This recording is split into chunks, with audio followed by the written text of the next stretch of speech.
Coming up on Mountain News this morning, groups of church members pour into one Eastern Kentucky county to give back to the community. And a famous musician and actor prepares to hit the stage here in the Commonwealth.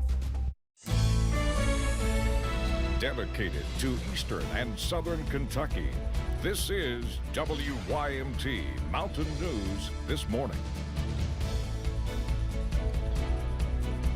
Good morning to you, 5:32 on this Tuesday morning. I'm Dakota Makris. Thanks for waking up with us. I don't know about you all, but to me, this feels like the Mondayest Tuesday ever. I think it's just because I've had a lot going on with myself this morning, Brandon, so... Monday 2.0. Monday 2.0, and you're not wrong when you call it that. Exactly. But I guess some good news, it's at least not hot and muggy outside. So. It's very comfortable. It almost feels almost like spring out there this morning. 40s, 50s, just a couple of 60s out there, so it's going to be a comfortable day. The big problem is the fog. Let's take a look at that here again as we start 5:30, and you'll see zero visibility in Logan. It's kind of shifting here and there, but anywhere that has less than 5 miles on this map, again, dense fog. So that's Logan, that's Harlan, that's Williamsburg, that's Moorhead, that's other locations too that are not showing up on some of these sensors. I know Hazard is fogged in this morning, Whitesburg is fogged in this morning. We'll take a look at some of those other cameras here in a little bit. Not on top of the mountain there in Perry County though, Buffalo Mountain, 54 up there, no fog, but a few clouds this morning. 54 in Hazard, 56 in Pikeville, 62 Jackson, 59 in London and Somerset, 54 in Jonesville, but 49 in Clintwood and 51 in Irvin. Those spots probably drop a little bit further. To our west, a little bit warmer in Owensboro, 66 there, 66 Nashville, 53 across the river in Cincinnati, 56 in the Tri-Cities, and 58 in Paducah. Your 12-hour planner for today, up to about 80 degrees if we're lucky. I'd say we'll be in a situation similar to yesterday where we have a cool breeze and more cloud cover. We will stay dry, but the sunset tonight at 8:59, so not too bad overall after a 6:14 sunrise. Dakota? All right, Brendan, thank you. Well, a shooting investigation is underway in Pike County. On Saturday, Kentucky State Police were called about a shooting in the Freeburn community. Troopers responded to a location near Highway 194 East where they said they found a woman had been shot. A release from KSP reported that the initial investigation determined 32-year-old James Lester shot a gun, hitting Pamela Owens. She was taken to a nearby hospital for medical attention. Lester was arrested and charged with assault, first degree, and wanton endangerment, first degree. He was taken to the Pike County Detention Center. Sentencing was delayed yesterday for a Kentucky mother who pleaded guilty to murder. Clay Circuit Court officials say they had electrical issues yesterday, forcing the delay. Amber Bowling pled guilty to murder back in May. In December of 2018, police say she put her baby in a garbage bag and threw it over a banister. The newborn suffered fractured ribs and brain bleeding. Bowling faces up to 40 years in prison. Sentencing is now set for August. Kentucky State Police say that the deaths of 2 young boys found unresponsive in a backyard swimming pool was not the result of foul play. Louisville Metro Police said the drownings of the boys, who were cousins, appears to be a heartbreaking and terrible accident. Officers were called to a home in Louisville around 6:30 Sunday evening after the boys, both younger than 12 years old, were found in the pool. The boys were rushed to Norton Children's Hospital by EMS. Reports say that the attempts to save them were unsuccessful. The names of the boys have not been released by the Jefferson County Coroner's Office. An Knox County deputy informed us that 2 small children were found in the middle of a highway in Knox County on Friday. At around 8 o'clock Friday morning, Deputy Sam Mullins responded to a call about a 2-year-old wearing only a diaper lying in the middle of 223. Along with the 2-year-old was a 4-year-old running onto that same highway. The parents, 23-year-old Caitlin Hamilton and 29-year-old Brandon Cunningham, were both arrested. They were both charged with 2 counts of wanton endangerment. Child Protective Services was also notified and responded to the current location of the children. Whitesburg police say 2 people were arrested after a chase ended in a crash Monday.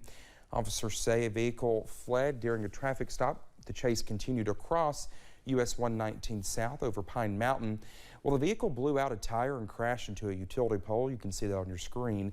Whitesburg PD says 2 people were arrested and charged with fleeing and evading police, as well as possession of a firearm by a convicted felon. 1 man is likely to be alive after his car was hit by a CSX train It happened on the railroad tracks at Beaver Avenue in Allen over in Floyd County around 11 o'clock Monday morning. A witness told us the man inside of the car was injured but is okay. Officials with the Floyd County Sheriff's Department said Kentucky State Police is investigating.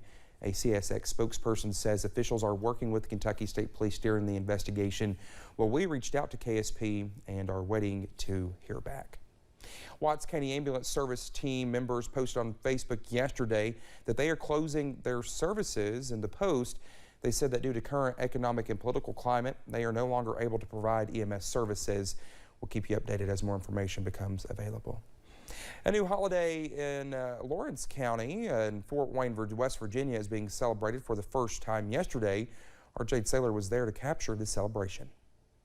The mayors of Louisa and Fort Gay proclaimed June 27th as Bridge Day. In 1906, the first bridge connecting Louisa and Fort Gay, West Virginia was opened on June 27th. So we're just kind of commemorating that. Community members say the Fred M. Vinson Memorial Bridge is more than just a bridge. It's Bridge Day and we're going to walk across the bridge. That's kind of what connected this community and made it grow on both sides of the river to what it is. Walking the bridge and celebrating historical landmarks in their towns. The Tourism Commission just have been thinking of just, anything that we think of that might be interesting to people. So we're looking at historical things mainly, and I just happened to notice that today was the anniversary of the first bridge opening. Community members from both sides of the bridge gathered to make the walk together. We're going across the bridge, and the bridge connects 3 communities, Lawrence County, Kentucky, Louisa, and then there's a point section, so there's a turn in the right of the bridge, makes the bridge unique, and then at the end of the bridge is Fort Gay, West Virginia. Aside from the walk, 2022 is also a big year for Lawrence County tourism. I don't know that it's really just because it's Bridge Day or because it's the day, but it's just we're doing a lot of extra tourism things this year just because it's our bicentennial year. Lawrence County has several other tourism events planned to celebrate their bicentennial. In Louisa, Jade Saylor, WYMT Mountain News. Some of the events Lawrence County Tourism has planned will kick off this weekend with their 4th of July celebrations. Groups of red shirts are pouring into Pike County as churches from the area gather together this week under one mission: to love loud. The annual Love Loud event kicked off yesterday with groups washing cars, landscaping, and doing construction projects across Pike County. Groups will be out through the week giving back something organizers say is always a blessing to be part of.